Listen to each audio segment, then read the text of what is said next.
dan mengkisahkan tentang kisah Bani Israel dibolehkan di dalam Islam. Sebagaimana hadis Abi Hurairah radhiyallahu an mengatakan, hadithu am Bani Israel wala haraj. Tidak mengapa kisahkan tentang kisah Bani Israel dan tidak mengapa, kata Nabi. Bahkan dalam sebuah hadis yang lain yang dikeluarkan dari Imam Ahmad dari hadis Abdullah ibn Amr ibn As radhiyallahu an, Nabi SAW mengatakan, balighu anni walau ayat. Sampaikan pada manusia dariku walaupun satu ayat. Wa hadithu an Bani Israel wala haraj. Wa man kadzaba alayya muta'ammidan falyatabawwa maq'adahu minan nar. Dan kisahkan juga tentang kisah-kisah Bani Israel dan tidak mengapa. Barang siapa yang berdusta atas namaku, kata Rasul, secara sengaja, maka silahkan tempat duduknya di neraka. Bahkan hadis Jabir bin Abdullah radhiyallahu an, hadis ini disahihkan oleh Syekh Nasiruddin Al-Albani rahimahullahu taala.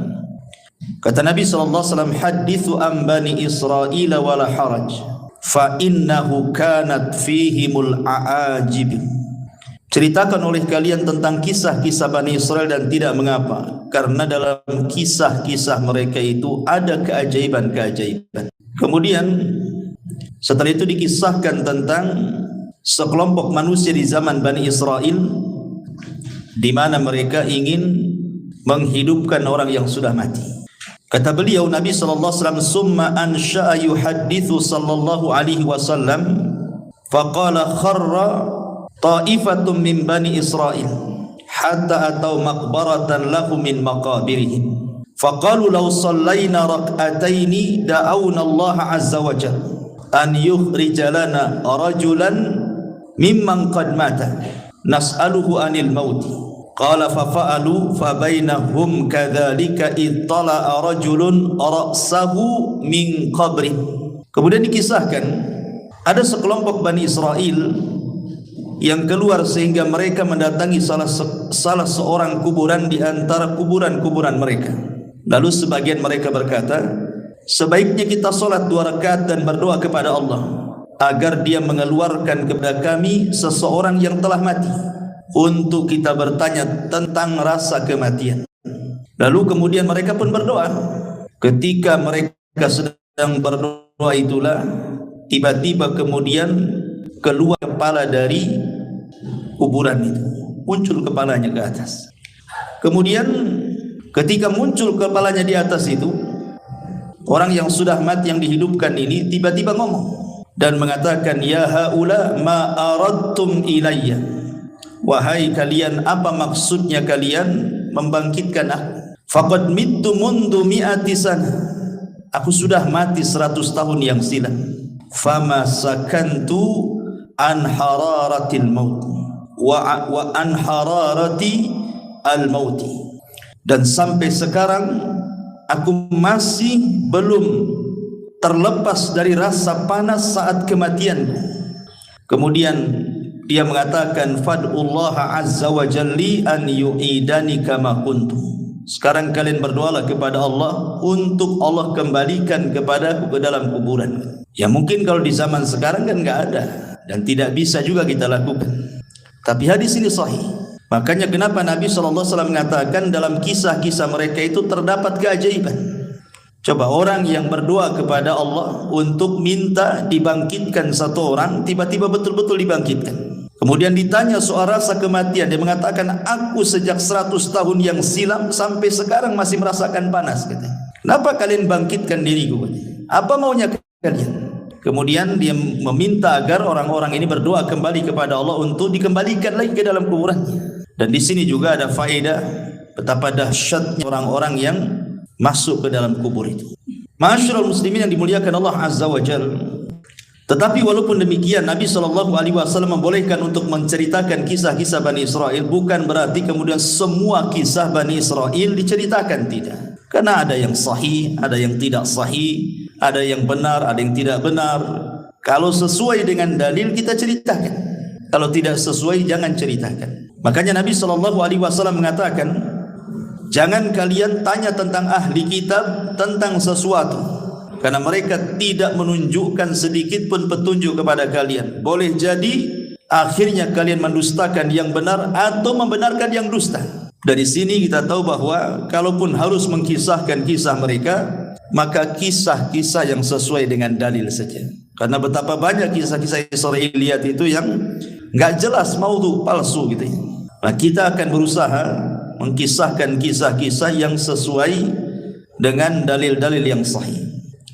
Masyarul muslimin yang dimuliakan Allah Azza wa Jalla, yang pertama, kisah tentang dua orang di zaman Bani Israel yang salah satunya bersumpah melewati takdir Allah Subhanahu wa taala. Kisah ini disebutkan oleh Abi Hurairah radhiyallahu an, dan kisah ini juga dikeluarkan oleh Al-Imam Abi Dawud dan disahihkan oleh Syekh Nasiruddin Al-Albani rahimahullahu taala dalam As-Sahihah. Dari Abu Hurairah radhiyallahu anhu, aku mendengar Nabi sallallahu alaihi wasallam bersabda, "Kana rajulani fi Bani Israil." Dulu ada dua orang di zaman Bani Israel, mutawakhayyain, keduanya saling bersaudara, berkawan baik.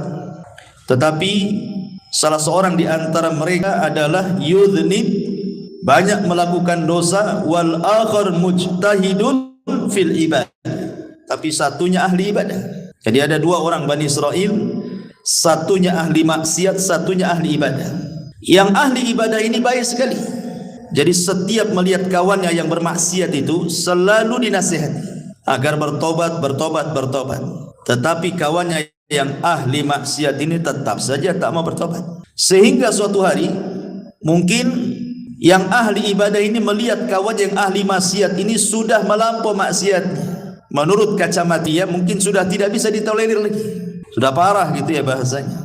Akhirnya kemudian dia pun menasihati agak keras. Masalahnya nasihatnya inilah yang jadi masalah. Dia mengatakan kepada kawannya ini yang ahli maksiat ini dengan bersumpah, wallahi illam tatub la yaghfirallahu lak aw la yadkhulukallahul jannah. Kalau engkau tidak bertobat kepada Allah Subhanahu wa taala, kupastikan kau tidak akan diampuni dosamu dan kupastikan kau tidak masuk surga. Lah ketika kemudian disebutkan, orang yang ahli maksiat ini juga marah dan mengatakan, khallini wa rabbi abu ista alayya raqiban, ngapain kau peduli dengan aku, katanya. Apakah engkau diutus oleh Allah jadi malaikat raqib mengawasi aku tiap hari? Biarkan aku dengan Rabbku, katanya. Ini urusan aku dengan Tuhan, enggak ada urusan kamu, katanya. Akhirnya Allah Subhanahu wa taala takdirkan keduanya meninggal. Yang ahli ibadah Allah masukkan ke dalam neraka, yang ahli maksiat Allah masukkan ke dalam surga. Kenapa demikian? Mestinya kan dibalik gitu ya. Yang ahli ibadah masuk surga, ahli maksiat masuk neraka. Ini dibalik pula. Di mana ahli maksiat masuk surga, ahli ibadah pula masuk neraka. Masalahnya, kata Abu Hurairah radhiyallahu an, ketika mengomentari hadis ini, dia mengatakan, walladzi nafsi biadi, demi zat yang jiwaku berada di tangannya, kata Abu Hurairah, demi Allah, yang satu itu, maksudnya yang ahli ibadah itu, sudah mengucapkan dengan satu kalimat, au baqad dunyahu wa akhiratah, yang menjadikan dunia dan akhiratnya terjungkal. Artinya tidak ada manfaatnya. Dunia tidak ada manfaat, akhiratnya pun tidak ada manfaat. Kenapa coba? Perhatikan di sini, kenapa Allah Subhanahu wa taala masukkan ahli ibadah ini ke dalam neraka dan ahli maksiat ke dalam surga? Karena yang ahli ibadah ini merasa ujub dengan ibadahnya. Dia merasa sombong dengan ibadahnya, seolah-olah dia paling suci dibandingkan kawannya yang ahli maksiat. Lah ujubnya inilah yang menjadikan Allah tidak suka. Sombong dia itu yang Allah tidak suka. Makanya ada kata-kata para ulama ini, seandainya ada ahli maksiat, semua maksiat dia lakukan, kemudian dia bertobat kepada Allah Subhanahu wa taala dengan tangisan, jauh lebih baik dibandingkan seseorang menghabiskan waktunya untuk ibadah tetapi ada ujub dalam hatinya. Jadi yang menjadikan orang ini masuk neraka apa? Karena ujub, merasa bahwa ibadahnya itu lebih hebat gitu ya. Sementara tidak tahu bahwa Allah Subhanahu wa taala itu tidak suka dengan ujub. Kemudian yang kedua, kesalahannya adalah dia bersumpah atas nama Allah sehingga melewati takdirnya. Ingat, Allah yang menentukan ampunan dan Allah yang menentukan siapa yang berhak masuk surga. Tetapi orang ini sudah menentukan kalau engkau tidak bertobat, katanya, maka Allah tidak akan mengampuni dosamu dan kupastikan kau tidak masuk surga. Ini seolah-olah sudah mewakili Tuhan namanya. Ampunan itu milik Allah, surga milik Allah. Kenapa dia bicara seperti itu? Sementara yang ahli maksiat ini kan persoalan dia dengan Allah. Maksiat dia yang ia lakukan itu antara dia dengan Allah, bukan antara dia dengan hambanya. Kalau seandainya maksiatnya berkaitan dengan hamba itu lain lagi urusannya kan. Karena walaupun dia sudah bertobat, kalau orang yang kita zalimi belum memaafkan, Allah masih gantung tobat kita itu. Kalau dia tidak dimaafkan di dunia, maka ada kisah kelak pada hari kiamat. Tapi kan orang ini melakukan dosa antara dia dengan Allah. Rupanya Allah berkehendak mengampuni orang ini dan Allah masukkan ke dalam surga. Makanya ma'asyiral muslimin yang dimuliakan Allah Azza wa Jalla, di sini banyak faedah, di antaranya tidak boleh seseorang itu sombong dan juga ujub. Yang kedua, tidak boleh merendahkan orang lain, merasa kita lebih hebat, lebih suci dan begitu seterusnya. Makanya di antara adab memberikan nasihat itu, tidak boleh seseorang merasa dirinya lebih suci dibandingkan orang yang kita nasihati. Kemudian yang ketiga, bahwa persoalan ampunan dan surga itu adalah hak mutlak milik Allah. Sehingga mintalah ampunan kepada Allah dan mintalah surga kepada Allah Subhanahu wa ta'ala. Dan di sini juga ada faedah yang sangat baik. Artinya apa? Menjaga lisan. Karena yang ahli ibadah ini masuk neraka itu bukan karena membunuh, bukan karena minum khamar, bukan karena berjudi, bukan karena berzina, karena lisan. Ngomong sama kawannya kan, niatnya kan baik gitu. Niatnya baik supaya kawannya tobat, tapi ucapannya salah. Sehingga Nabi SAW mengatakan, wa innal abda la yatakallamu bil kalimati la yulki laha bala min sakhatillah yahwi sahibuha fi nari jahannam. Terkadang ada seorang hamba mengucapkan satu kalimat tanpa sadar loh. Ini kan orang ini ngomong tanpa sadar karena emosi, sehingga mengeluarkan kata-kata kan. Tetapi tetap saja sadar ataupun tidak, orang ini karena sudah mengucapkan satu kalimat yang membuat Allah murka, cukup Allah masukkan dia ke neraka. Subhanallah, bagaimana kalau ucapannya itu dirangkai sebelumnya? Memang sudah dirangkai dari rumah untuk ngomong gitu ya. Lebih parah lagi, orang ini tidak sadar karena saking marahnya dia ngomong begitu. Maka ini juga ada faedah tentang jaga lisan dan juga beradablah kepada Allah Subhanahu wa ta'ala. Jangan melintasi takdir yang sudah Allah takdirkan kepada setiap manusia. Ini kisah yang pertama. Kisah yang kedua dari kisah-kisah Bani Israel, dari Muhammad ibn Sirin, dari Abi Hurairah radhiyallahu anhu, Nabi sallallahu alaihi wasallam bersabda. Ini bercerita tentang seseorang yang masuk surga karena memberi minum seekor anjing. Nabi mengatakan, bainama rajulun yamshi fashtadda alaihi al-atas. Ada seseorang berjalan di padang pasir, kemudian dia kehausan. Kemudian fanazala bi'ran, nampaklah ada sumur di situ. Dia pun turun ke dalam sumur itu, fasyariba minha. Kemudian dia berhasil minum dari air sumur itu. Summa kharaja, kemudian dia naik. Setelah naik, fa idza huwa bikalbin yalhath ya'kulu athara minal atshi. Tiba-tiba dia melihat seekor anjing yang melelehkan lidahnya.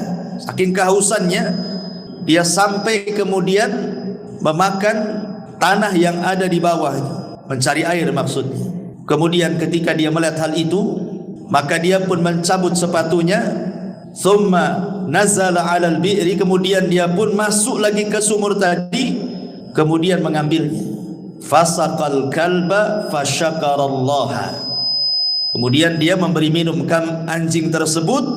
Setelah dia melihat anjing itu merasa puas gitu ya, dia bersyukur kepada Allah, dia bisa selamat dan anjing itu bisa selamat ya. Kemudian apa yang terjadi? Faghafara lahu, maka Allah ampuni dosa-dosanya. Kemudian mereka mengatakan, ya Rasulullah, wa inna lana fil bahaim ajran. Apakah, kata Nabi, para sahabat mengatakan, wahai Rasul, apakah kami akan mendapatkan pahala ketika kita berusaha untuk menyayangi binatang?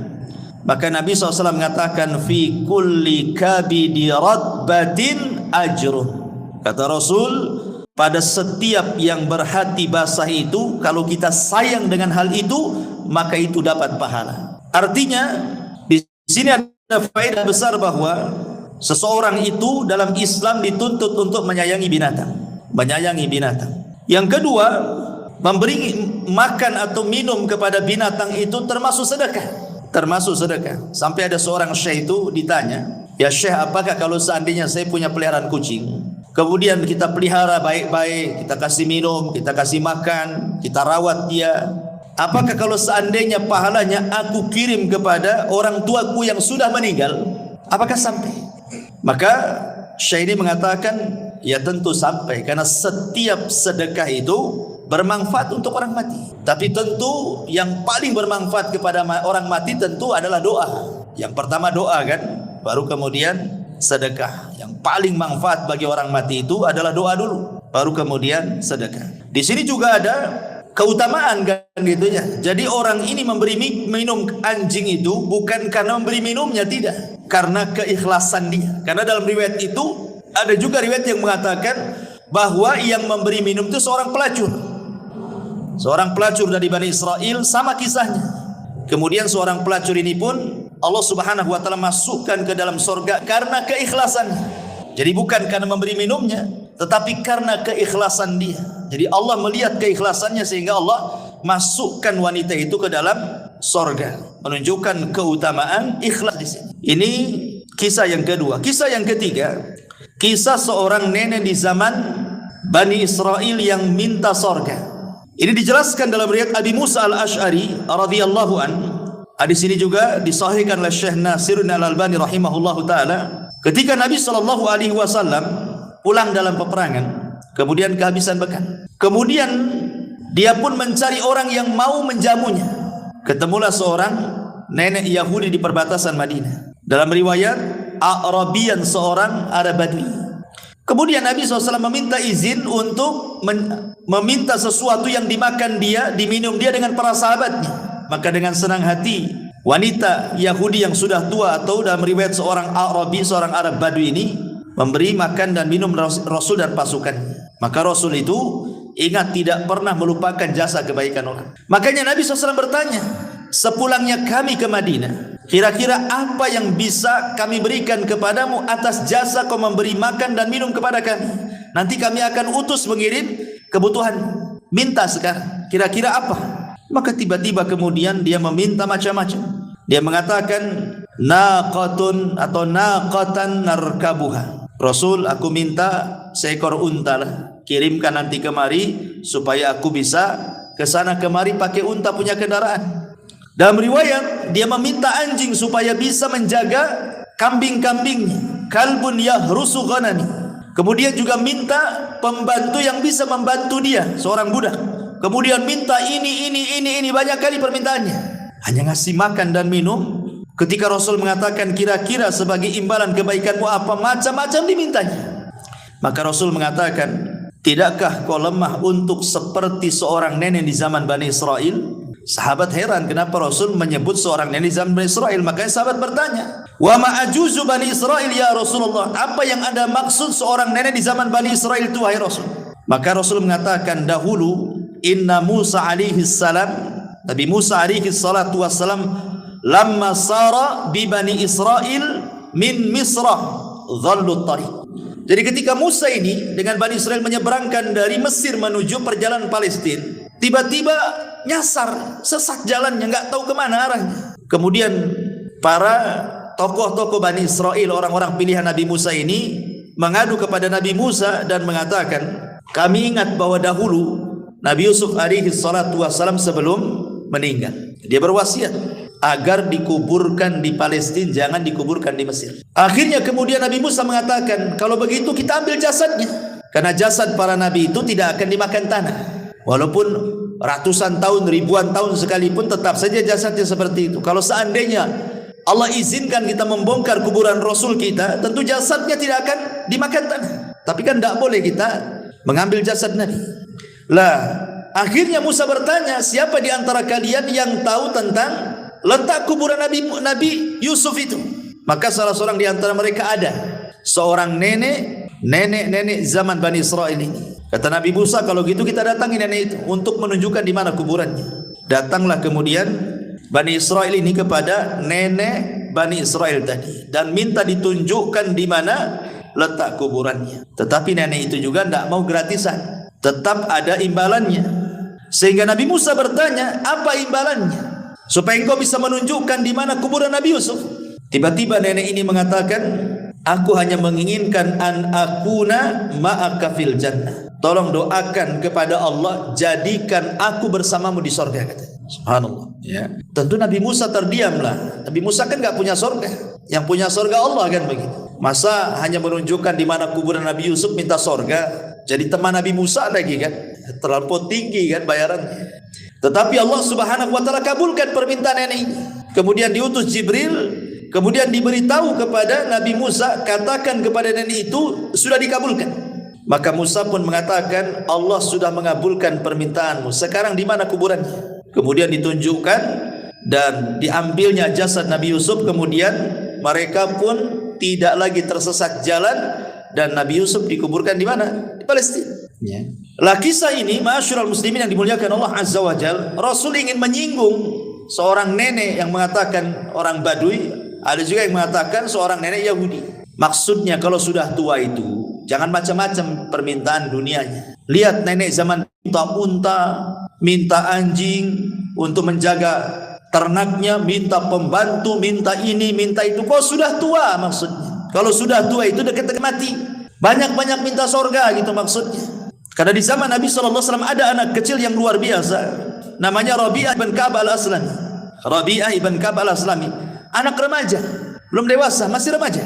Suka membantu Nabi SAW. Jadi kalau malam dia suka menginap di rumah Nabi untuk menyediakan keperluan Nabi kalau bangun sepertiga malam atau pertengahan malam, entah menyiapkan tempat wudunya, menyiapkan airnya. Jadi Nabi SAW melihat anak remaja ini masih kecil, kok semangat kali membantu dirinya. Maka Rasulullah SAW mengatakan kepada anak muda ini, mintalah sesuatu hai anakku, aku akan berusaha memberinya. Mintalah sesuatu untukku. Kalau anak-anak kecil zaman sekarang antum katakan minta apa nak, pasti jawabannya lato-lato. Minta apa? Lato-lato kan itu. Anak-anak kecil kan. Minta mainan ini, mainan itu kan itu. Tapi lihat anak kecil di zaman Nabi, dia mengatakan ketika Rasul mengatakan salini, minta sesuatu kepadaku. Kata anak ini mengatakan as'aluka murafaqataka fil jannah. Tidak wahai Rasul, aku hanya ingin menjadi temanmu di sorga. Anak kecil gitu, ngomong begitu coba. Aku hanya ingin menjadi temanmu di sorga katanya. Nabi SAW gak yakin awa ghaira dhalik, yang lain. Namanya anak-anak kan suka mainan gitu ya. Yang lain gak ada katanya. Itu saja katanya. Maka tetap anak ini mengatakan tidak wahai Rasul, hanya itu saja katanya. Aku ingin menjadi temanmu di sorga katanya. Maka Nabi SAW mengatakan fa inni ala nafsika bi kathrati sujud. Kalau begitu bantulah supaya keinginanmu tercapai. Nah, kau banyak-banyak sujud, banyak-banyak sholat. Sejak itulah Rabi'ah al-Aslami, Rabi'ah ibn Ka'ab al-Aslami, dia memperbanyak sholat. Maksudnya sholat sunnah ya, sholat wajib sudah jelas. Sampai dia wafat. Ya, itu anak kecil. Bahkan seorang wanita namanya Ummu Amarah. Ummu Amarah ini seorang wanita yang terlibat di salah satu peperangan bersama Nabi SAW. Ada yang mengatakan di perang Uhud. Perang Uhud itu kan perang kekalahan kaum muslimin. Bahkan Rasul masuk perangkap orang-orang musyrikan. Hampir mati Rasul di perang ini. Bagaimana tidak coba, penutup kepalanya kan kena pecah gitu ya, karena diterjang oleh musuhnya dengan pedang sampai pecah helm kepalanya, sampai serpihannya menancap di pipi Nabi. Yang nyabutnya saja sampai rompang giginya karena dicabut pakai gigi. Abu Bakar berusaha mencabut dengan tangan, tidak bisa juga. Akhirnya datanglah seorang sahabat, kalau tidak salah Abu Ubaidah ibnul Jarrah, kemudian dicabut oleh giginya sampai rompang giginya. Cabut serpihan yang ada di pipi Rasul. Ya. Lah Ummu Amarah ini ketika Rasul masuk ke dalam parit itu, jebakan orang-orang Quraisy itu, kan sahabat ketika itu kan kocar-kacir gara-gara Nabi diisukan mati. Padahal ketika itu yang meninggal siapa? Mus'ab bin Umair. Lah Mus'ab bin Umair ini kalau pakai baju besi, dari depan, dari samping, dari kiri kanan itu persis seperti Nabi. Jadi ketika Mus'ab bin Umair mati disangka Nabi yang mati gitu. Tersebar isu bahwa Nabi meninggal itu di perang Uhud itu. Akhirnya kemudian para sahabat banyak yang lari. Tapi datanglah Anas bin Nadar menyemangati mereka untuk kembali ke peperangan. Akhirnya mereka maju lagi ke peperangan. Cuman ketika mereka larikan Rasul sedikit yang melindungi. Lah salah satunya seorang wanita namanya Ummu Amarah. Padahal tugasnya seorang wanita dalam peperangan itu bukan untuk perang, untuk mengobati orang luka kan itu ya, menyediakan konsumsi gitu. Ini karena melihat kacau, ikut dia dalam peperangan. Ketika dia betul-betul menghalangi panah-panah orang itu untuk sampai kepada Nabi SAW, jadi badannya dijadikan tameng. Jadi panah-panah itu menancap sama dia gitu. Kemudian kata Nabi SAW karena melihat semangatnya Ummu Amarah, kata Rasul, salini ya Umma Amarah, mintalah sesuatu wahai Ummu Amarah sekarang. Kata Ummu Amarah, as'aluka ma'aka fil jannah, aku hanya minta kepadamu, tolong sertakan aku di sorga bersamamu. Akhirnya kata Rasulullah, kalian akan bersamaku di sorga, gitu kan. Orang dulu ya, dari anak kecil minta sorga, perempuan minta sorga. Ini pula orang yang sudah mau mati, kata Rasulullah, kenapa kau tidak minta seperti orang tua di zaman Bani Israel minta sorga, minta dunia pula gitu.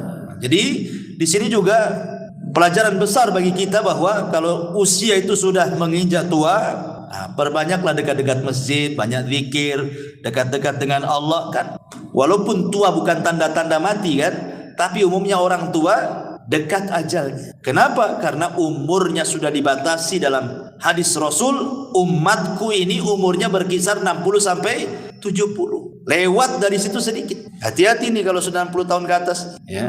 Harus banyak-banyak dekat dengan Allah Subhanahu wa taala. Ini diantara kisah Bani Israel juga. Kemudian kisah yang lain, kisah seseorang yang luar biasa bertawakal kepada Allah Subhanahu wa taala, kisah tentang amanah. Dari Abi Hurairah radhiyallahu an, dia menceritakan dari Nabi sallallahu alaihi wasallam, annahu dzakara rajulan min Bani Israil sa'ala ba'dha Bani Israil an yuslifahu alfa dinar.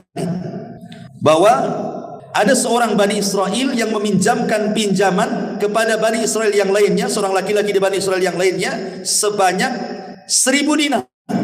1000 dinar banyak, ikhwan. 1 dinar itu kalau mau diemaskan 4 gram lebih. Kalau dirham separuhnya. Kalau 1000 nah berapa tuh? Banyak kan itu. Ratusan juta kan itu. Lah, ketika kemudian sudah berhadapan nih orang yang mau pinjam utang nih kepada orang yang punya uang ini. Masalahnya ketika itu tidak ada saksi. Gimana ini tidak ada saksi? Kalau kita kan, kalau antum pinjam uang sama saya, kalau di atas 50 juta kan tentu harus ada saksi gitu ya. Kalau perlu bawa notaris gitu ya kalau kita ya. Kecuali kalau pinjamnya 500 sejuta yang enggak ya. Kalau udah banyak kan notaris lah kan gitu. Nanti kabur pula kan. Kadang-kadang hanya pakai kwitansi saja. Itu pun ada materainya. Itu lemah kali lah gitu ya. Nanti dituntut nih loh buktinya. Semua orang bisa nulis kalau kwitansi saja. Kadang materai saja lemah gitu ya. Kadang kalau sudah banyak pasti notaris kalau kita ini. Jadi Bani Israel ini meminjam. Katanya, siapa saksinya? Siapa kira-kira saksinya? Aku akan beri uangku 1000 dinar, tapi siapa saksinya? Ya. Akhirnya dia mengatakan, kafa billahi kafila, saksinya Allah. Saksinya Allah. Coba kalau zaman sekarang bilang saksinya Allah, 100 juta gitu kan. Gak yakin orang sekarang dengan Allah tuh. Orang dulu saksinya Allah. Nah, kalau sudah menyebut Allah yakin tuh. Dikasihlah 1000 dinar itu. Kemudian ditentukan berapa bulannya, tanggalnya, hari pengembaliannya. Kemudian bisa begitu saja. Tetapi karena dua-duanya amanah. Yang punya uang amanah, yang pinjam uang pun amanah. Ya, kalau sekarang dua-duanya nggak amanah. Yang minjemin ya nggak amanah, belum waktunya, sibuk mau diminta lagi lah. Kita kan janjinya 3 bulan, masa baru seminggu sudah diminta lagi kan itu. Yang lebih parah yang minjamnya lebih tidak amanah. Malah kemudian sudah waktunya bayar tak mau bayar. Banyak kali dustanya. Kemudian tambah lagi marah-marah. Terakhir diblokir nomornya. Nah, itu kan masalah ya. Lah pada waktu yang sudah ditentukan mau bayar ikhwan. Rumah orang yang punya uang ini dengan rumah orang yang pinjam ini harus melewati sungai. Jadi ada perahu yang mengantarkan ke seberang gitu. Jadi hari itu pagi-pagi buta ala ini. Orang ini berangkat dari rumahnya ingin bayar uang. Karena jauhnya jaraknya akhirnya sampailah sore hari. Sementara kapal yang mengantarkan dari ujung ke ujung sungai itu sudah nggak ada lagi. Ya, mungkin kalau sekarang kan ada last ferry jam berapa gitu ya. Udah ketinggalan kapal, udah nggak ada. Karena dia takut kepada Allah Subhanahu wa taala, sudah janji nih harus dibayar. Takut kepada Allah Azza wa Jalla, dia bingung. Sementara orang yang punya uang pun bingung dan nunggu-nunggu. Kok tak nampak-nampak mau bayar enggak ini? Gitu ya. Akhirnya dia tawakal kepada Allah Azza wa Jalla, diambilnya kayu, kemudian dibelah, kemudian uangnya ditaruh di situ, kemudian diikat, nulis surat dia di situ. Kemudian dihanyutkan ke sungai. Kemudian pulang. Dan dia mengatakan, Bismillahi tawakkaltu Allah. Hanya menyebut namamu ya Rabb, aku bertawakal kepada Allah. Sampaikan uang ini kepada orang itu. Aku sudah berjanji hari ini harus sampai. Pulang. Ya. Sementara yang nunggu-nunggu di seberang sana bingung nih. Kok nggak datang-datang, sudah mau maghrib pun tak datang-datang. Dipikirnya daripada kemudian pulang tak nenteng-nenteng, mendingan cari kayu bakar kan itu. Dapatlah 2-3 kayu bakar, bisalah kan zaman dulu nggak ada kompor gas gitu. Akhirnya kemudian nampaklah ada kayu cantik bagus gitu. Bagus juga nih kayu untuk kayu bakar. Akhirnya berusaha dia mengambil yang sedang hanyut itu, dibawa pulang. Ya. Sampai di rumah, dia lepas ikatannya, dia mau belah gitu ya. Rupanya ada uang 1000 dinar. Kemudian ada surat bahwa ini surat pelunasan dia. Subhanallah ikhwan. Makanya saya katakan di awal tadi, kisah-kisah Bani Israel ini aneh-aneh. Kalau antum lakukan kayak gini ikhwan, gak sampai ke orangnya. Coba aja. Anyutkan aja kayu itu. Apa gak untung yang ngambil yang mandi itu kan itu ya. Nah dari sini ma'asyiral muslimin yang dimuliakan Allah Azza wa Jalla, ketika akhirnya ini pun bingung nih, karena kan zaman itu belum ada handphone. Kalau ada handphone kan bisa lah WA gitu, sampai tak gitu kan. Tak sampai ya. Atau sampai kan nggak ada WA. Jadi suatu hari ketemu. Ini orang yang ngutangi dengan orang yang berhutang ini. Kemudian dia mengatakan kepada orang ini, sesungguhnya waktu aku hendak mengirim uang itu kapal sudah tidak ada. Tetapi aku berusaha meletakkan di kayu. Mudah-mudahan sampai kepadamu. Kemudian dia mengatakan, fa innallaha qad adda anka alladhi ba'da syati. Tenang, Allah sudah hantarkan kayu yang kau simpan uang itu kepadaku, katanya. Subhanallah. Dari sini kata para ulama, bagaimana ada beberapa faedah. Yang pertama tentang pentingnya seorang itu membayar hutang, sudah jelas. Kemudian yang kedua di sini ada fadlut tawakkul, keutamaan tawakal yang kuat. Pasti orang bertawakal itu akan menyampaikan kepada tujuannya. Orang kalau menghendaki sesuatu kemudian menambatkan kepada Allah keinginannya, pasti Allah Subhanahu wa taala tidak akan menyia-nyiakan orang yang mengatakan ya Rabb, wahai Rabb, aku ingin begini. Tawakalnya kuat, ya. Kemudian juga di sini juga ada tentang karamah para wali, isbat karamah al-auliya. Bagaimana di sini wali-wali Allah yang betul-betul beriman dan bertakwa Allah tolong. Ya ini kan keajaiban gitu kan, mengantar uang pakai kayu bakar gitu ya. Kemudian juga dibolehkan seseorang di sini untuk hutang piutang. Dan ingat, hutang piutang dalam Islam ini murni persoalan sosial. Tidak boleh mengambil keuntungan dalam hutang piutang. Ingat ya, hutang piutang ini persoalan sosial. Murni soal persoalan sosial, sehingga tidak boleh mengambil keuntungan. Kalau ada hutang piutang mengambil keuntungan, berarti Anda sedang bertransaksi riba. Seperti dulu kan rentenir, pinjam 100 bayar 110, ya kan? Pinjam 1000 bayar 1100. Itu rentenir. Atau di bank-bank ribawiyah kan ma'ruf. Hutang-hutang mesti harus ada bunganya. Semua riba enggak boleh. Ataupun hutang piutang seolah-olah digambarkan bisnis. Yang banyak terjadi di masyarakat kan, pamannya saya sudah punya usaha, sudah jalan, cuman pengen dikembangkan, tidak ada modal lagi. Datanglah anak ke antum, ada nggak antum uang 50 juta per bulan, saya kasih antum 2 juta, mau nggak? Saya sudah ada usaha, anak pinjam saja, kalau kapan-kapan antum mau ngambil, antum bisa ambil. Akhirnya antum kasih ke saya 50 juta, tiap bulan anak kasih 2 juta, 2 juta, 2 juta. Sudah 1 tahun antum butuh duit, saya butuh duit lah, bisa nggak dibalikin duitnya? Yang kapan? Yang dulu yang 50 juta saya kembalikan 50 juta. Maka yang tiap bulan 2 juta itu riba tuh antum makan. Ya. Itu bukan bisnis namanya, itu hutang piutang namanya. Kalau bisnis itu tidak bisa dibuat nominal secara angka, harus dibuat nominal secara persen. Nih keuntungan bulan ini berapa? Akadnya kamu berapa persen, saya berapa persen? Oke lah 60, 40, 70, 30 kan gitu ya. Tidak boleh diangkakan tiap bulan kamu 2 juta. Kenapa? Sebab kalau untung banyak, yang rugi yang punya modal. Kalau untung sedikit, yang rugi yang memainkan modal. Masa dalam bisnis ada untung rugi gitu kan? Harus sama-sama. Senang bagi 2 gitu ya. Susah juga ditanggung bersama. Nah, Nah, itu yang terjadi di masyarakat. Nah, yang seperti ini riba tidak boleh, karena ada kaidah mengatakan kullu qardin jarran naf'an fahuwa riba. Setiap barang jaminan yang kemudian terdampak ada manfaat, maka manfaatnya riba. Kan seolah-olah begini, saya taruh 50 juta tapi jaminannya kamu ngasih 2 juta per bulan, seolah seperti itu jadinya. Nah, maka ini riba, tidak boleh ya. Jadi kalau seandainya kita ini naruh modal 50 juta 100 juta kemudian rugi, ya kan kesepakatan namanya rugi, gimana lagi? Kecuali kalau seandainya teledor, umpamanya nih bisnisnya herbal, tanpa sepengetahuan pemodal ganti pula bisnis sepeda motor. Nah, itu lain lagi, itu keteledoran orang yang memainkan modal namanya. Ya berhak kita mengambil uangnya. Akan kita kan jual herbal, kenapa jadi jual motor second antum? Akhirnya rugi kan itu. Balik duitnya, itu tidak masalah. Ya, jadi kalau itu kesalahan yang memainkan modal namanya. Tapi intinya dalam kisah ini ikhwan, bahwa pentingnya seseorang itu perhatian dengan utang piutang ini. Jangan enak ketika berutang, tak enak pula ketika membayar. Itu kebanyakan. Ya. Tapi ini juga kisah di zaman Bani Israel. Kemudian juga yang lain kisah di zaman Bani Israel adalah kisah orang yang membanggakan nasab. Hadis ini dikeluarkan Imam Ahmad dalam musnadnya dari sahabat Ubay ibn Ka'ab radhiyallahu anhu. Intasaba rajulani ala ahdi Rasulillah sallallahu alaihi wasallam. Jadi ada dua orang di zaman Rasul. Di zaman Rasul dua orang itu berbangga dengan nasab. Dan ingat orang-orang jahiliyah dulu itu memang paling suka berbangga dengan nasab. Makanya ada ayatnya. Apa ayatnya? Alhaqumut takatsur hatta zurtumul maqabir. Maqabir. Apa artinya alhaqumut takatsur hatta zurtumul maqabir? Jadi orang-orang jahiliyah itu saking berbangga dengan nasab sampai menghitung kuburan. Nih kabilahku jumlahnya 1000 orang. Berapa kabilahmu?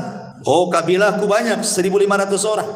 Kemudian mereka datang ke kuburan. Ayo kita hitung kuburan-kuburan gua. Nih, lihat kuburan, sampai hitung kuburan orang itu. Nih kuburan, ini kuburan ini, kuburan ini, dihitung tuh kuburan tuh. Nanti banyak-banyakkan kuburan tuh. Terutama kuburan-kuburan orang-orang yang nenek moyangnya berhasil. Oh ini yang ini dulunya mantan menteri nih. Ini mantan jenderal nih. Begitu berbangga dengan kuburan orang jahiliyah itu. Jadi zaman Rasul, satu orang berbangga dengan nasab dan mengatakan, kamu tahu siapa saya? Kata, saya anak fulan, ibn fulan, ibn fulan, ibn fulan, ibn sampai 9 kakeknya disebut. Kemudian setelah dia menyebut 9 kakeknya, dia menghina kawannya dari kabilah lain dan mengatakan, amma anta fala ummalaka. Adapun kamu saya yakin tidak punya keturunan sehebat aku, katanya. Rasul lewat. Rasul marah. Apa yang kalian lakukan? Kata Rasul, persis seperti dua orang di zaman Bani Israel. Rasul mengkisahkan tentang kisah Bani Israel. Kemudian Rasul menceritakan, di zaman Nabi Musa, Bani Israel itu ada dua orang persis seperti kalian. Yang satu mengatakan ana fulan, ibnu fulan, ibnu fulan, ibnu fulan, ibnu fulan sampai 9 kakeknya disebut. Dengan bangganya dia mengatakan, lihat kakek buyutku nih, orang-orang hebat semuanya. Amma anta fala ummalaka. Adapun kakek buyutmu paling orang-orang biasa saja. Sekarang udkur abaka, sebutkan turunan, ya. Akhirnya kemudian dengan malu-malunya dia mengatakan, adapun ana fulan, ibnu fulan, ibnu fulan. Dia cuma menyebutkan 2 kakeknya saja. Karena kakek yang ketiganya kafir. Dia benci menyebut kakeknya yang kafir. Kemudian dia ulang lagi, ana fulan, ibnu fulan, ibnu fulan, ibnul Islam. Dia bilang kakeknya yang kafir itu dikatakan Islam. Saya anaknya fulan bin fulan bin Islam, katanya. Karena dia enggak mau kaki yang keempat, ketiganya itu kafir masalahnya. Dia nasabkan ke Islam. Kemudian Allah takdirkan, kata Rasul, keduanya wafat. Yang berbangga dengan kakek-kakeknya, buyutnya, walaupun kafir, walaupun tidak beriman, bangga dia sebutkan semuanya sampai 9 kakeknya. Allah masukkan ke dalam neraka. Adapun yang menyebutkan kakeknya cuma 2, ketika menyebut kakeknya yang ketiga dia tidak mau karena kafir, akhirnya dinasabkan ke dalam Islam, kemudian dimasukkan ke dalam surga. Kemudian Allah Subhanahu wa taala mengatakan kepada yang berbangga dengan kakeknya yang ke-9 itu, fa anta ashiruhum, engkau yang ke-10 kau ke neraka, kan disebutkan 9 kan, dia yang ke-10-nya gitu. Adapun engkau, katanya, masuklah ke dalam surga, fa anta thalithuhuma, engkau yang ketiganya, masuk ke surga, katanya. Gitu kan. Bayangkan, orang ini masuk neraka ya bukan karena mencuri, bukan karena minum khamr, karena nyebutkan saya putra ini, putra ini, putra ini. Masuk neraka. Ngeri kan? Menyebutkan nasab ini, dan ini yang paling banyak terutama di daerah-daerah itu yang masih membanggakan kesukuan biasanya, ya kan? Yang ada marga-marga, ada ini itu, kadang-kadang dia bisa merendahkan marga lain dan meninggikan marga dia kan? Atau mungkin daerah yang masih kental dengan kesultanan kan, merasa dia darahnya biru, antum ini darah merah, apalagi itu tuh darah hitam katanya. Ini kan masalah ya kawan kan? Nah, ini masalah. Jadi jangan sampai membanggakan keturunan karena tidak ada manfaatnya. Fala ansaba yauma idin, terputus nasab pada hari kiamat. Enggak ada nasab-nasab. Makanya Rasul mengatakan man batta'a bihi amaluhu lam yusri bihi nasabuhu. Kata Rasul, kalau lambat amalnya percuma nasabnya. Hari ini orang ngaku syarifah, syarif, habib, habibah gitu ya. Percuma saja ngaku habib keturunan Nabi. Kalau kelakuannya kayak bajingan buat apa kan itu? Percuma, karena yang dilihat itu bukan nasabnya, tapi amalannya. Lalu apa berbangga dengan nasab kan itu? Terkadang ada orang berbangga dengan nasab sedikit, saya keturunan Nabi, keturunan Nabi, keturunan Nabi kan itu ya. Ya, kita perlu berbangga juga. Nabi masih ada keturunan, kita muliakan mereka. Tetapi kalau buat kesombongan buat apa coba? Maka nasab itu tidak ada gunanya di akhirat. Yang menjadikan orang masuk surga itu adalah amalan. Baik. Kemudian juga kisah yang lain, masih kisah di zaman Bani Israel, adalah kisah 3 orang yang diberikan penyakit kemudian diuji dengan nikmat. Masyhur kisahnya ya, karena terdapat dalam kitab Riyadhus Shalihin, hadis dari Abu Hurairah radhiyallahu anhu, di mana hadis ini juga terdapat dalam Sahih Bukhari Muslim. Sudah jelas sahihnya ya. Jadi di zaman Bani Israel, singkat saja saya cerita, saya tidak akan baca nasnya kepanjangan. Di zaman Bani Israel itu ada 3 orang yang Allah Subhanahu wa taala berikan penyakit. Yang pertama abras, yang kedua aqra, yang ketiga a'ma. Abras, aqra, a'ma ya. Maksudnya abras itu seseorang yang punya penyakit sopak ya. Sopak itu apa ya? Semacam penyakit kulitnya, rusak kulitnya ya. Baras. Kemudian yang kedua, Allah Subhanahu wa taala berikan penyakit aqra, penuh dengan penyakit di rambutnya sehingga tidak satu helai pun rambut itu tumbuh dan banyak boroknya. Ingat di zaman dulu kan, zaman baheula lah ya, yang sudah tua-tua ini biasanya dulu kan rambut ini sudah kayak mahkota. Zaman dulu kan rambut tuh mahkota, makanya zaman dulu itu yang nampak di di pesak belakang celana itu bukan dompet, sisir. Ya kan, zaman dulu kan sisir di sini tuh. Nampak gagang sisirnya. Kalau zaman dulu kan dikit-dikit nyisir ini. Karena zaman dulu rambut itu luar biasa. Sampai kalau perempuan itu bisa dijual tuh potongannya itu. Belum ada wig zaman sekarang kan. Zaman dulu tuh bisa dijual tuh potongan rambut, apalagi yang bagus mahal. Nanti dibuat gelung gitu kan.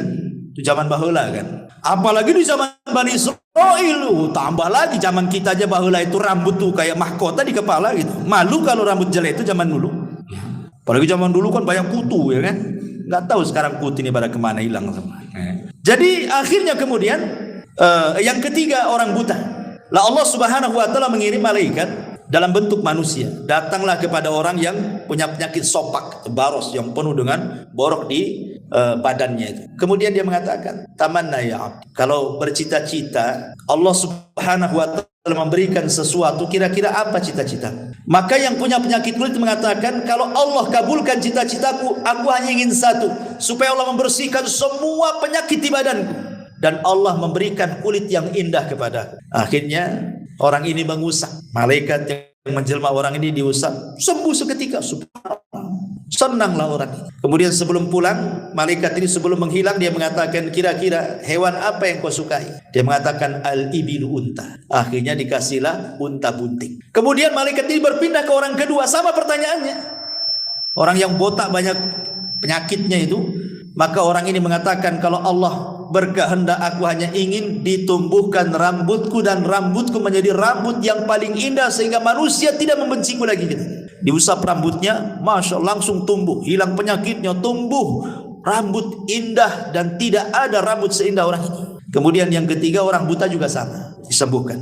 Lah orang yang punya penyakit di rambut ini kemudian ditanya, binatang apa yang kau sukai?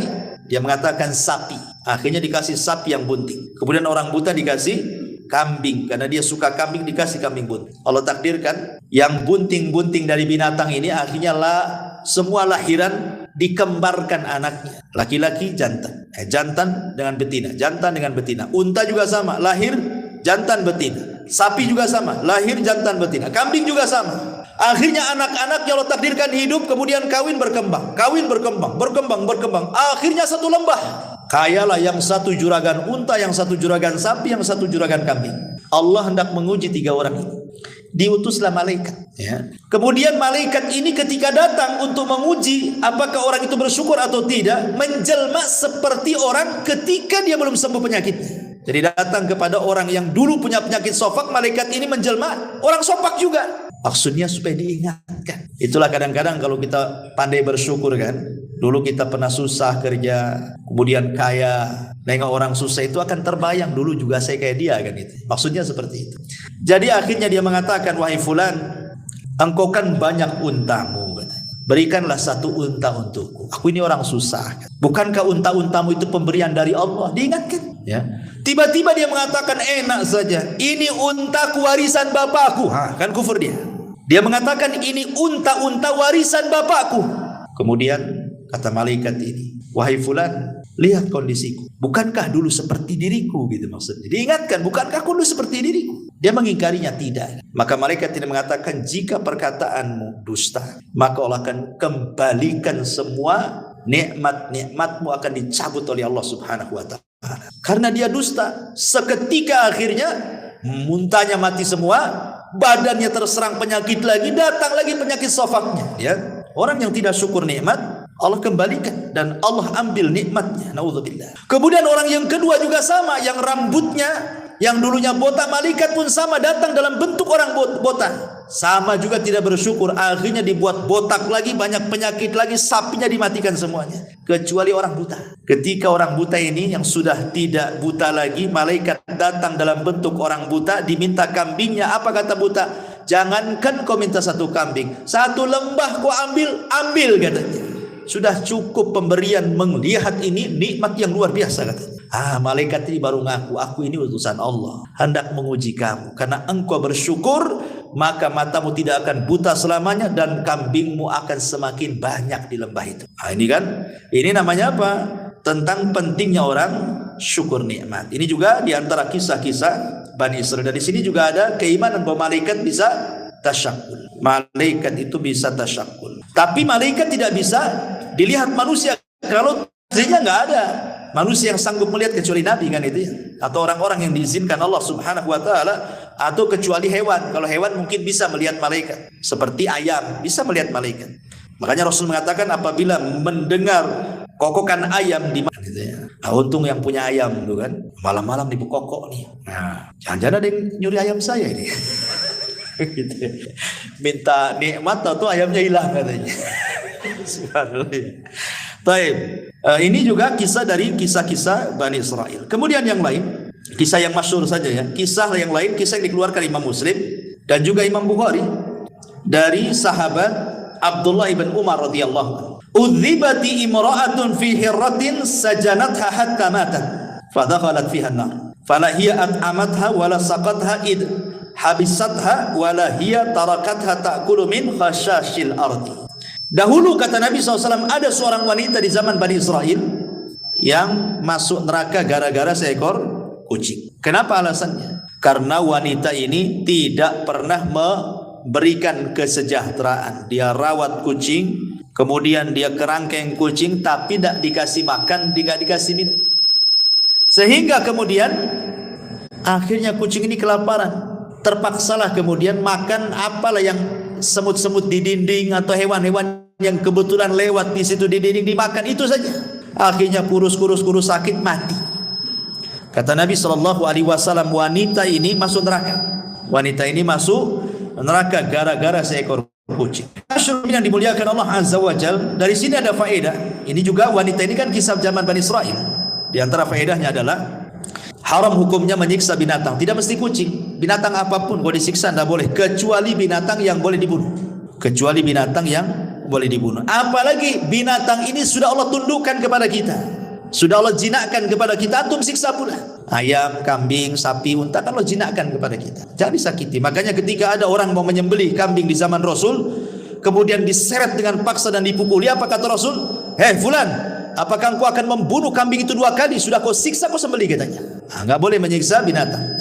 Yang kedua, boleh seseorang itu memelihara kucing, kemudian diletakkan di kerangkeng, namanya dikasih kotak gitu ya, rumahan kucing, digembok, selama Anda memberikan kesejahteraan, entah makanan, entah minuman, enggak apa-apa. Ya, mafhum daripada hadis ini kan. Wanita ini kan melihara kucing, kesalahan dia karena enggak ngasih makan. Artinya kalau kasih makan, kalau kasih minum, kalau kasih kesejahteraan, enggak mungkin wanita ini masuk neraka. Mafhumnya kan seperti itu.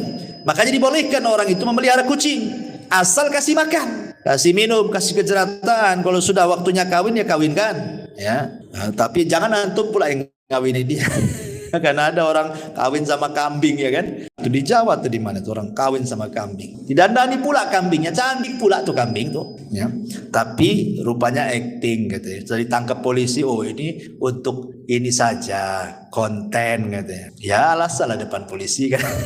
Jangan-jangan betulan enggak konten itu kan. Naudzubillah, karena juga kan ada ulama membahas orang yang menyetubuhi binatang kan ada hukumnya. Ya, hukum bab tentang haramnya seseorang menyetubuhi binatang. Ketika dibahas para ulama pastilah ada orangnya kan.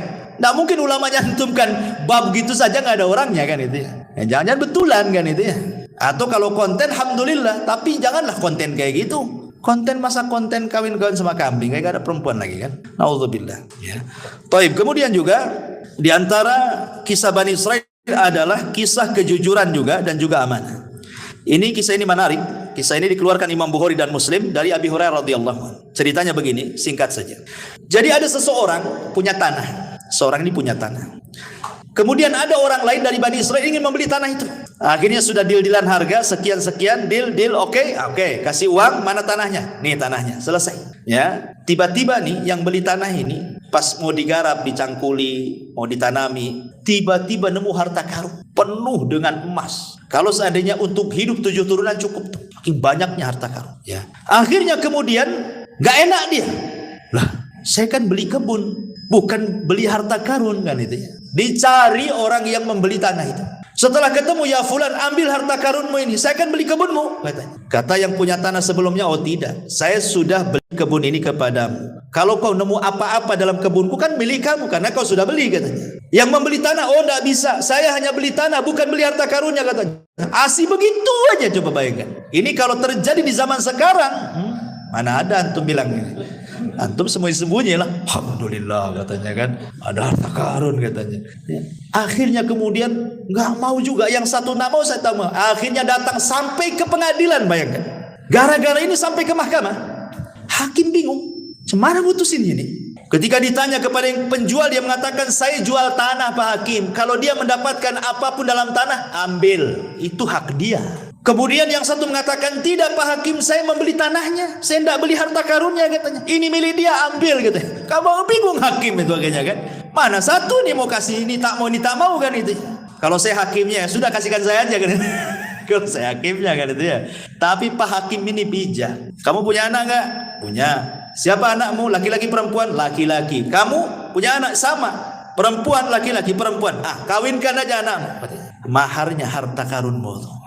Subhanallah. Akhirnya dinikahkan, jadi kaya anak-anak, nggak kemana-mana kan? Ya. Dari sini, ma'asyiral muslimin yang dimuliakan Allah Azza wa Jal, ada faedah yang besar di sini dalam hadis ini tentang bayanu wara'il ba'i wal mushtari. Lihat bagaimana waroknya pembeli dan penjual. Penting warok dalam jual beli itu. Kenapa? Jangan sampai kita memasukkan hal yang syubhat dalam perut kita. Ingat Ibrahim bin Adham, dia beli segantang kurma di Mekah, 1 kilo lah bahasa, 1 gantang. Kemudian nampaklah 1 butir kurma di bawah gantang, dikiranya itu kurma yang jatuh dari gantang itu. Dia ambil, dia makan. Dia berhusnudzon itu mungkin boleh jadi di takaran itu yang sudah ditakar jatuh. Ya. Kemudian dia pergi ke Palestina karena ingin i'tikaf di Masjidil Aqsa. Berhari-hari dia ibadah nggak pernah khusyuk, nggak pernah khusyuk. Sholat nggak khusyuk, baca Quran nggak khusyuk. Akhirnya dia berpikir, itulah ulama dulu kalau memakan sesuatu yang haram itu pengaruh kepada ibadahnya kan. Apa yang dilakukan saya ini? Kenapa ndak ibadah kok agak khusyuk-khusyuk? Diingat-ingat maksiat apa, perasaan tak ada maksiat saya kan. Rupanya teringat dengan 1 butir kurma itu. Oh, jangan-jangan gara-gara 1 butir kurma itu katanya. Langsung dia dari Palestina, bayangkan, berangkat bertolak ke Mekah. Ya kan jauh dari Palestina Mekah, mau sebulan ikhwan. PP 2 bulan kan itu ya. Langsung dicari orang yang jualan itu. Rupanya sudah tak ada. Tidak ada orang jualan itu. Ditampaknya dulu yang jual orang tua, sekarang kok jadi anak muda yang jual nih. Kemana yang jual tuh? Didatangi. Nah, mana orang yang jual dulu di sini? Kan di sini orang tua dulu. Kata anak ini, oh iya itu bapak aku sudah meninggal. Katanya. Mau menangis dia, gara-gara meninggal. Ya. Kemudian dicerita, gimana nak? Kalau seandainya kamu ikhlaskan yang 1 butir, kan bapakmu sudah nggak ada. Otomatis nih warisan kamu. Ikhlaskanlah yang 1 butir itu. Kata anak ini, Pak, gitu ya. Kalau 1 butir saya ikhlaskan, masalahnya bapakku itu anaknya banyak. Katanya. Anaknya bukan saya saja, anaknya banyak. Bersebar di mana-mana. Kata Ibrahim bin Adham, subhanallah, sudah, mana alamat-alamatnya nih? Saya akan datang minta maaf kepada mereka, minta diikhlaskan. Satu-satu didatangi anak-anaknya. Ketika sudah mengikhlaskan semuanya, barulah dia khusyuk ibadahnya. Kita ini nggak pengaruh mau ngambil nggak ngambil ibadah, karena memang nggak pernah khusyuk kita. Kan gitu. Jadi gimana lagi, nggak ngaruh. Hari-hari juga nggak khusyuk, sholat nggak khusyuk, sudah nggak biasa. Tapi lihat ulama ini luar biasa kayak gini. Subhanallah ya, ini juga diantara kisah Bani Israel. Kemudian juga ada kisah Bani Israel ini, seorang wanita pendek, karena ingin tinggi badannya, akhirnya dia diikatkan kayu di kakinya. Di kisahnya ini juga hadis sahih dikeluarkan Imam Muslim dari Abi Sa'id Al-Khudri radhiyallahu anhu dari Nabi sallallahu alaihi wasallam, kanat imra'atun min Bani Israil qasiratun tamshi ma'a imra'ataini tawilataini fattakhadat rijlaini min khashabin wa khataman min dhahabin mughlaqin mutbakin thumma hasyathu miskan wa huwa atyabut tib famarrat baina al-mar'ataini falam ya'rifuha faqalat biyadiha hakadha. Dari Abu Sa'id Al-Khudri radhiyallahu an, bahwa Nabi kemudian dia berjalan di antara 2 wanita yang tinggi. Lalu dia memakai sepatu dari kayu supaya tinggi juga gitu ya. Apa sekarang pakai hak ya, sepatu tinggi itu ya. Dan cincin dari emas yang tertutup. Kemudian dipolisinya dengan minyak wangi dari misik. Dia adalah wewangian yang paling wangi saat itu, dan sampai saat ini juga misik juga paling wangi kan. Dan minyak misik ini paling susah karena kan diambil dari darah menjangan. Jadi kalau ngambil minyak misik ini ada menjangan, atau menjangan ya kijang, itu kijang liar, lari kencang. Nanti pas lari itu ditangkap. Nah, nanti darah khususnya, enggak semua darahnya, ada darah tertentu dalam kijang itu setelah lari kencang, itulah bahan minyak misik itu. Makanya mahal karena harus kejar-kejaran dulu dengan kijang. Baru dapat minyak misik kan gitu. Minyak misik ini mahal gitu ya. Lah, kemudian lalu wanita ini berjalan di antara 2 wanita itu, maka mereka para laki-laki tidak mengetahui. Kemudian dia ayunkan tangannya begini sambil gerak-gerak cincinnya. Cincinnya kan sudah diolesi minyak wangi sehingga laki-laki tidak kenal dia. Dari sini kata para ulama, larangan tidak boleh wanita memakai kaki palsu supaya nampak tinggi badan. Larangan tidak boleh. Ya kan sekarang banyak kan sepatu ditinggi-tinggiin biar nampak tinggi gitu ya. Tidak boleh, haram. Ya. Dan di sini juga ada larangan tidak boleh seorang wanita berhias untuk di luar kepada suaminya. Berhias di luar tidak boleh. Menunjukkan bahwa berhias di luar suaminya bagi seorang wanita ini tradisinya siapa? Bani Israel, tradisi Yahudi itu. Atau yang meninggi-ninggikan badannya dengan sepatu yang tinggi supaya nampak tinggi, ini juga tradisi orang-orang Yahudi. Betul kata Rasulullah, tattabi'anna sanana man kana qablakum shibran bi shibrin wa dhira'an bi dhira'in hatta law dakhulu juhra dabin la dakhaltum. Kalian sedikit demi sedikit akan mengikuti tata cara umat sebelum kalian sejengkal demi sejengkal, sehasta demi sehasta. Kalaupun mereka masuk ke lubang biawak padang pasir, ingat, biawak padang pasir ini kalau dia punya buat lubang di padang pasir itu berkelok-kelok, nggak lurus, susah ya. Tapi walaupun demikian kalian ikut di belakangnya. Dan ingat ya, dhob padang pasir dengan dhob Batam beda. Biawak padang pasir dengan biawak Batam beda. Kalau biawak padang pasir itu warnanya putih, kalau biawak Batam warnanya hitam. Kalau biawak padang pasir makan sayur, kalau biawak Batam makan ular. Atau makan ngeri, makan semua kanibal kan ya. Jadi nggak bisa disamakan. Oh, Rasul melihat Khalid bin Walid makan biawak gitu ya, kemudian kata Khalid makan Rasul, kata Rasul tidak, di negeriku nggak ada. Di sini ada sunnah takrir namanya. Rasul tidak mengharamkan dan tidak memakan, artinya boleh makan biawak. Tapi biawak seperti apa yang bisa dimakan? Biawak di padang pasir yang enggak kanibal. Sebab kalau biawak padang pasir nih disatukan dengan biawak Batam satu kandang, dimakan tuh biawak padang pasir tuh. Ya. Nah, jadi tidak semua biawak. Kalau biawak kita haram lah. Dia kan termasuk hewan yang muftarish. Ya, hewan yang nerkam dengan kukunya, ya kan? Itu tidak boleh. Ya, kalau biawak padang pasir kan udah yang dimakan dia rumput, sayur, dia enggak kanibal. Beda hukumnya, ya. Intinya bahwa di sini tidak boleh larangan seorang wanita meninggi-ninggi badan dengan kayu dan sepatu dan begitu seterusnya. Taib. Kemudian juga kisah yang selanjutnya ya, yang sahih dikeluarkan Imam Muslim tentang kisah hujan yang hanya menyirami satu petak tanah saja. Dijelaskan dari Abu Hurairah radhiyallahu an, Rasul bersabda, "Bainama rajulun fi falatin minal ardi fasami'a sautan fi sahabin iski hadiqata fulan." Adalah seorang Bani Israel berjalan di pemantang sawah. Tiba-tiba nengok ada awan hitam sedang berjalan. Di balik awan itu ada yang bicara, "Hujani kebunnya si Anu." Ini anak muda heran, kenapa ada suara? Tengok kiri kanan tak ada, tengok depan belakang tak ada. Rupanya ketika tengok ke atas, rupanya suara dari atas. Terus berbicara, "Hujani kebun si fulan, hujani kebun si fulan bin fulan." Terus penasaranlah anak muda ini, diikuti awan itu.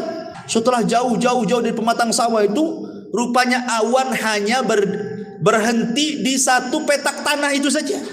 Kemudian hujan di situ. Anehnya, sebelah kiri, sebelah kanan, depan belakang tidak terkena cipratan air hujan itu. Hanya satu petak itu saja.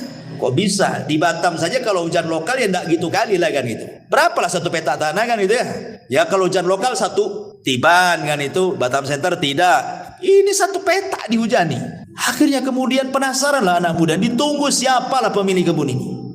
Lama keluar pula pemiliknya. Kemudian di stop. "Kamu yang memiliki ladang ini?" "Ya." "Siapa namamu?" "Fulan ibnu Fulan." Kaget anak muda ini. Kenapa? Ini nama-nama yang disebut di awan tadi. Sehingga dia penasaran.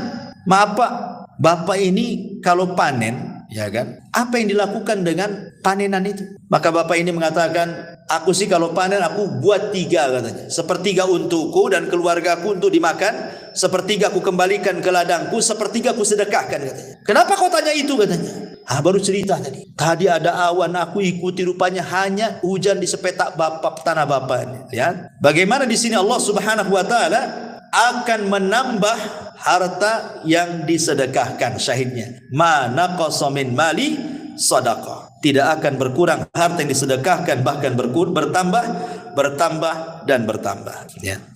Kemudian juga di antara kisah yang lain adalah kisah seseorang yang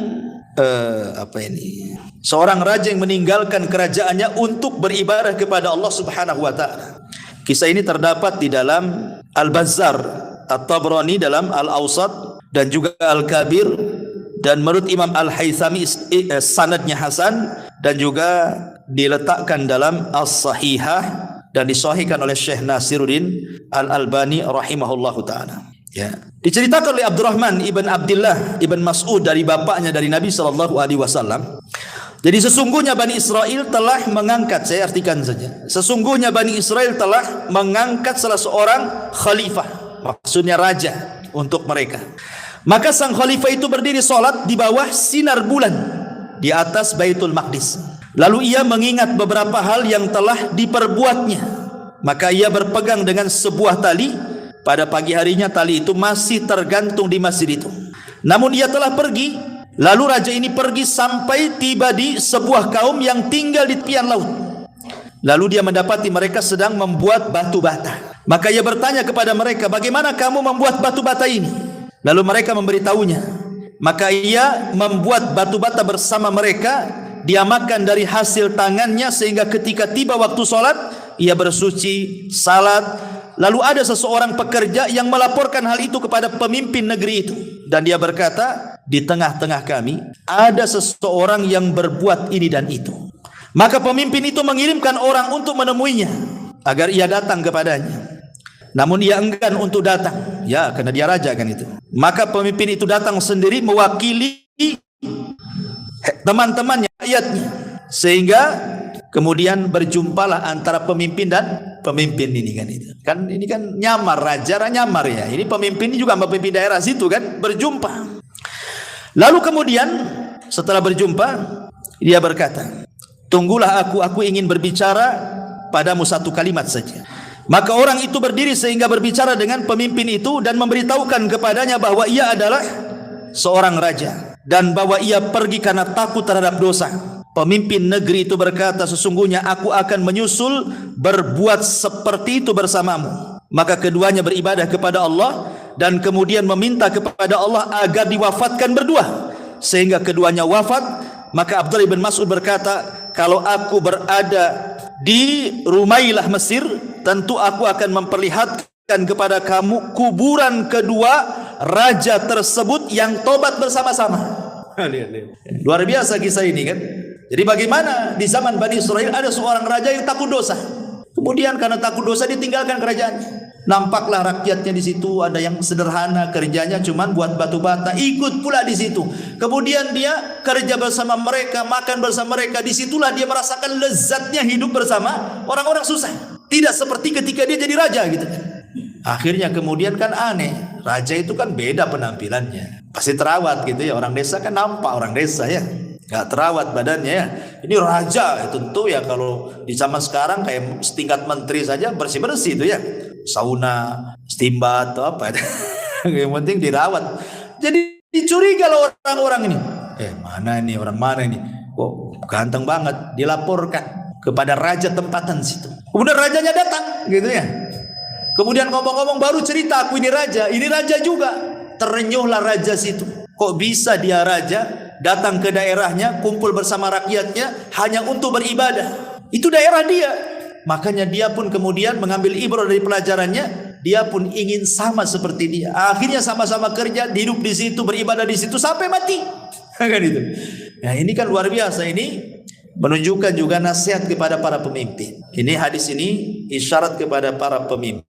Karena dulu ada namanya Yahya al-Burmuki di zaman di zaman Bani Umayyah. Dia dipercaya oleh Khalifah Harun ar-Rasyid untuk memimpin kota Madinah. Tetapi dia pun melintasi wewenangnya sebagai gubernur. Dia pun berkasus. Akhirnya Harun ar-Rasyid menangkap dia dan anaknya dipenjarakan, Yahya al-Burmuki. Sehingga anaknya ini bingung kesalahan bapaknya apa, sama-sama masuk penjara kan gitu. Jadi anaknya ngomong kepada al-Burmuki ini, Yahya al-Burmuki ini mengatakan, "Wahai abi, dulu kita ini dihormati, dihargai, macam-macam orang mandang kita. Kita sekali perintah orang langsung laksanakan. Kenapa setelah hidup senang kita kok disempitkan dalam penjara? Ada apa wahai ayah?" Bingung anaknya. Maka Yahya al-Burmuki mengatakan, "Wahai anakku, boleh jadi ini doa-doa yang pernah kita zalimi. Boleh jadi ini doa-doa yang pernah kita zalimi melesat ke langit sehingga Allah kabulkan." Seperti inilah jadinya. Betul kata Nabi SAW, doa yang orang yang dizalim itu kan melesat sampai ke atas awan. Ketika doa itu sampai kepada Allah, apa kata Allah? "Wa bi izzati la ansurannaka walau ba'dahin." Dengan kemuliaanku kata Allah, aku akan tolong kamu tepat pada waktunya, kata Imam Ibnul Qayyim. Walaupun doa itu disambut oleh orang kafir sekalipun, maka Allah akan di samping orang kafir itu. Bukan karena kekafirannya, tapi Allah tidak suka dengan kezaliman. Kata Imam Ibnul Qayyim ya, catatannya bagus ya. Ini juga di antara kisah, dan banyak sekali ini sebenarnya kisahnya, masih ada 10 kisah lagi tapi waktu juga ya. Insyaallah kita lanjutkan minggu depan. Ya, ini saja, mudah-mudahan ada manfaatnya. Subhanakallahumma bihamdika asyhadu an la ilaha illa anta astaghfiruka wa atubu ilaik. Allahu ta'ala alam. Assalamualaikum warahmatullahi wabarakatuh.